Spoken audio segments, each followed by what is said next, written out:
ছেলেদের কাঁদানো এত সহজ না। একটা ছেলে রাস্তাঘাটে মার খেয়ে পড়ে থাকলেও সে কাঁদে না। তাকে তার বাবা মা ইচ্ছে মতো বকা দিলেও সে কাঁদে না, বরং শান্তি পায়।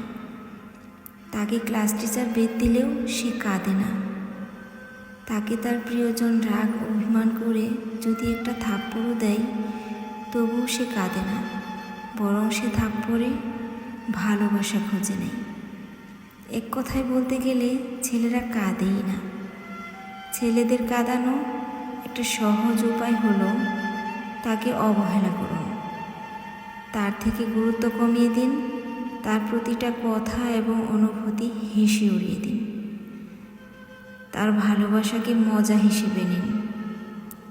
তবেই ছেলেটি কাঁদবে, তবে রাতে কেউ জানতে পারবে না। আপনি এইটুকু করে একটা ছেলেকে যতটুকু কাঁদাতে পারবেন, সারা জীবনেও ততটুকু কাঁদাতে পারবেন না। কথাগুলো হাস্যকর মনে হলেও মিথ্যে নয়। একটা ছেলে মন থেকে ধরে প্রতিটা দেহের প্রতিটা অংশের কষ্ট অনুভব করলে তখনই ছেলেদের চোখে অশ্রু নামে।